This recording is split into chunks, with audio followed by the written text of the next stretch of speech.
All right, ladies and gentlemen, we're going to put our rounding wrap to work today. This is lesson 4.10. It's the last one for this unit. We're going to be estimating products. So your I can statement is I can round whole numbers and decimal numbers to estimate the product in a multiplication problem. So go ahead and stop the video and get that written down. And let's get started.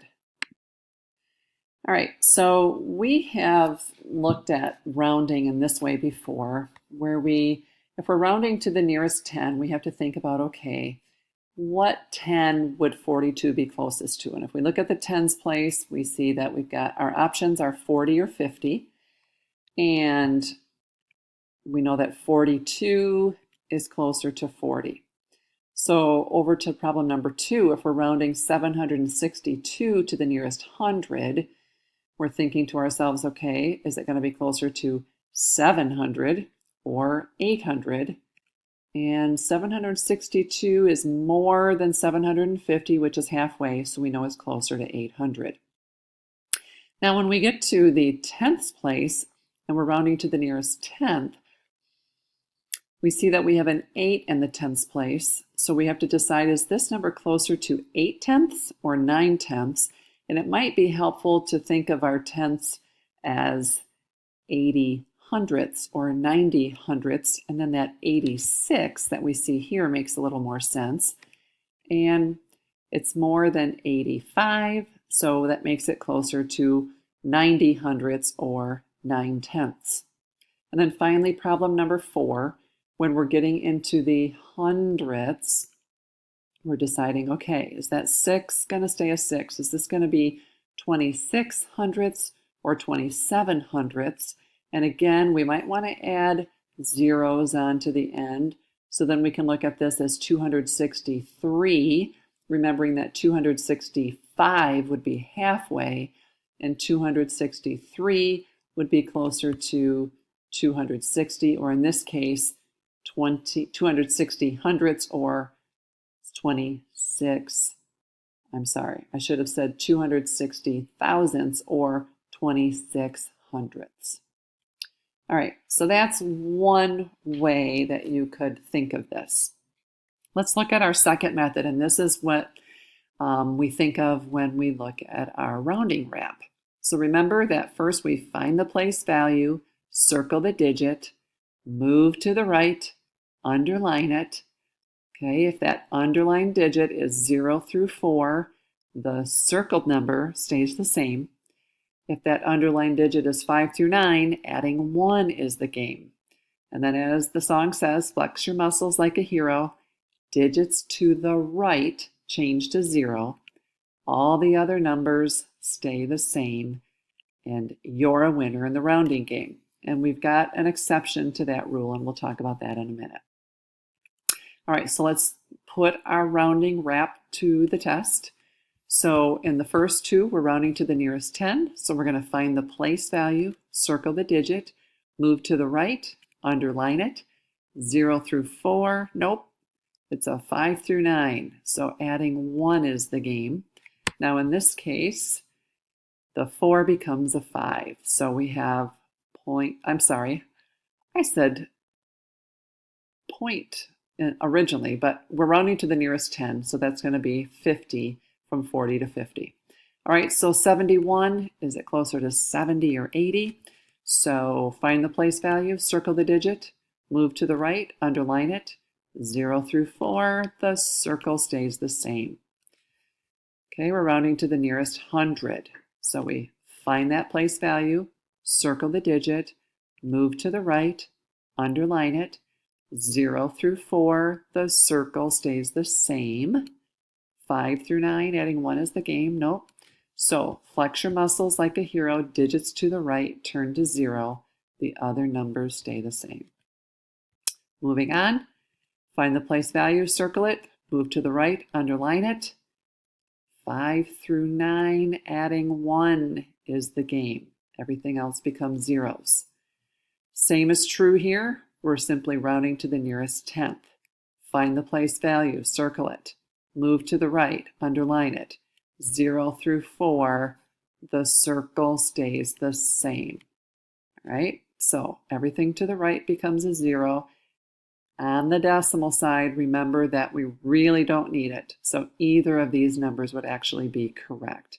This one here is the best answer since we're rounding to the nearest tenth.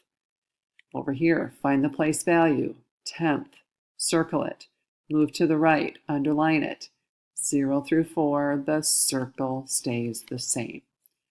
Okay, so we can turn that into a 0 or just leave it off. Now we're rounding to the nearest hundredth. Where's the hundredths place? Find the place value, circle the digit, move to the right, underline it. 0 through 4, the circle stays the same. Now remember, everything to the right turns into a 0, or since we're to the right of the decimal, we can leave it alone.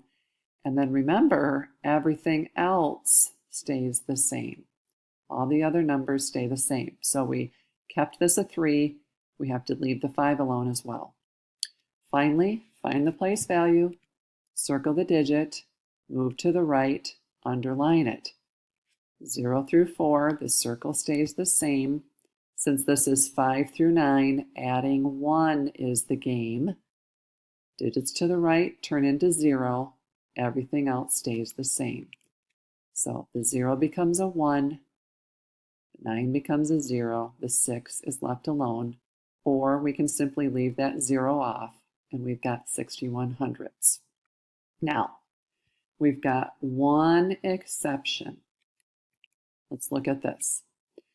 When you have to round up, and the number in the rounding place, okay, the circled number, if that number is a 9, so let's say in this example, we're rounding to the nearest hundredth. So we find that place value, circle it, move to the right, underline it. Since it's a 6, adding 1 is the game. So we need to change that 9 to a 1, but that's going to make it a 10. So that means we're going to be going into the next digit over. So we had 89, and if we're going to have to add 1, it actually turns into 90. So this 9, or we could look at it as 89, becomes 90. All right, so why is this helpful? Well, we can look at multiplication problems and estimate answers so that when we get an actual answer, we can determine if our actual answer is in the ballpark. Let me show you what I mean. So if we round these numbers, if we do it to the nearest 10, this would be 20 and 40, and that gives us 800. When we get the actual answer, our answer is 936. Okay, now if we rounded this to the nearest 1 and did 25, rounded this to the nearest 1 and it was 40, we would get 1,000, and then we can tell, yeah, 936 is a reasonable answer. Same with the next one. If we round those, if we round to the nearest 100 and go to 200, round this one to the nearest 10, 30, 200 times 30 is 6,000. So when we do our multiplying, ooh, that seems a little bit off. Let me see if I get a little closer to my rounding and maybe round to the nearest 10 here and here, 4,500. I can tell that my answer, yeah, that is reasonable. Okay, let's see how that works here.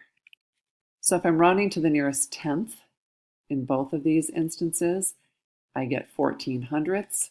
When I do the actual math and get this, yeah, I'm close. I can tell that this is a reasonable answer. If I am way, way off on this, then I might want to go back and double check and see if I've done something wrong. That's why this is handy. So with number 4, if I round, I'm going to get 48. When I do the actual math, I get 45 and 51 hundredths. Yeah, that's pretty close. This answer is reasonable. All right. So your job is to round these to the nearest tenth. So remember, Find the place value, circle the digit, move to the right, underline it. 0 through 4, the circle stays the same. 5 through 9, adding 1 is the game. All right, so these are your 5 problems today. How is estimation useful when checking your answers? I want you to jot your response for that and also create a problem of your own for your classmates to solve. And I will see you soon.